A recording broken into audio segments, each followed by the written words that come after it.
Les graphiques Sparklines, ce sont de tout petits graphiques qui vont simplement vous donner les tendances. Vous pouvez aussi les appeler lignes de tendance. Par exemple, ici, je vais avoir différents éléments, les importations en ligne, les exportations en ligne et une troisième ligne avec le solde de ces importations et exportations. Je souhaite avoir les lignes de tendance ici, à l'intérieur de ces cellules qui ont bien été délimitées. Ici, en plus, pour le solde, je vais avoir des valeurs négatives, vous le voyez à cet endroit-ci. Donc, je souhaite que tout ceci soit bien visible avec mes graphiques Sparkline. Je vais donc tout d'abord me rendre à l'intérieur du menu Insertion. Et dans le menu Insertion, je vais retrouver sur la droite Graphics Sparkline. Ici, vous avez trois types de graphiques Sparkline qui sont proposés, courbes, histogrammes ou positifs-négatifs. Pour l'instant, je vais simplement utiliser des courbes. Je clique sur courbe. De toutes les façons, vous pourrez revenir sur ces informations par la suite. Ensuite, choisissez d'abord la plage de données. Je clique sur la petite flèche rouge et je sélectionne la plage de données que je souhaite traduire en ligne de tendance. Donc je vais sélectionner par exemple de C3 jusqu'à G3. Ensuite, j'appuie sur la touche Entrée. Où ce graphique devra-t-il apparaître? En I3. Je vais donc sélectionner la petite flèche rouge et ensuite cliquer dans la cellule I3. J'appuie sur la touche Entrée. J'ai donc créé mon premier graphique Sparkline. Maintenant, je vais cliquer sur OK pour valider ceci et vous voyez la ligne de tendance apparaître à l'intérieur de cette cellule-ci.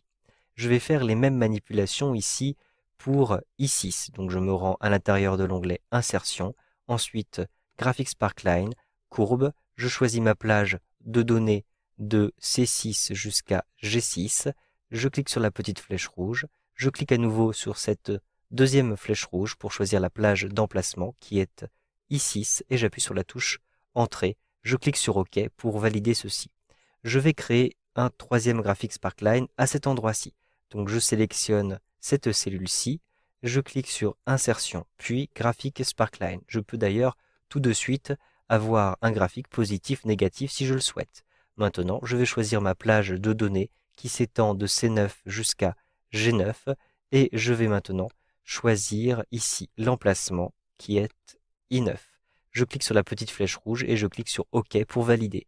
J'ai donc, vous le voyez, ici, le type de Sparkline qui a été sélectionné. Sachez que vous pouvez modifier votre type de Sparkline à partir du moment où vous sélectionnez le Sparkline et que vous vous rendez, vous le voyez, à cet endroit-ci à l'intérieur de l'onglet Création. Maintenant, dans cet onglet Création, vous avez sur la gauche les différents types de graphiques qui sont disponibles. Donc un graphique sous forme de courbe, un histogramme ou un graphique positif-négatif, c'est-à-dire que vous allez avoir une mise en valeur des points négatifs. Si vous souhaitez avoir une mise en valeur des points négatifs, il vous suffit de cocher ici point négatif. En décochant ici cette case, vous le voyez, vous n'avez plus les couleurs appliquées aux points négatifs. Je vais donc simplement cocher cette case-ci. Sachez que vous avez en plus des styles qui vous sont proposés. Je clique sur la petite flèche vers le bas pour ensuite sélectionner un style. Par exemple, je vais sélectionner celui-ci. Un simple clic et vous avez une couleur différente qui a été appliquée à l'intérieur du graphique Sparkline. Vous avez aussi la possibilité de gérer les axes. Je clique simplement ici sur Axe et je choisis d'afficher l'axe. Un simple clic et vous le voyez, l'axe est apparu à l'intérieur de mon graphique, ce qui est très pratique pour délimiter les valeurs positives des valeurs négatives. L'axe va continuer de s'afficher si je change le type de graphique. Si par exemple je restitue ici un affichage de courbe, eh bien je verrai l'axe qui est conservé et donc je verrai à partir de quand je passe en dessous de 0. Si vous souhaitez maintenant effacer un graphique Sparkline, cela ne sert à rien de le sélectionner et d'appuyer sur la touche Supre, cela ne fonctionne pas. Il faut passer par l'onglet Création. Donc je me rends dans l'onglet Création et vous avez sur la droite la possibilité d'effacer votre graphique Sparkline. Je clique ici sur Effacer.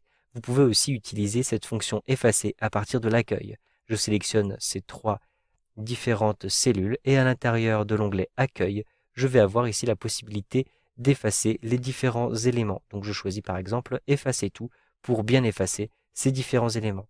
Vous savez donc maintenant comment insérer et supprimer vos lignes de tendance à l'intérieur de vos tableurs Excel 2013.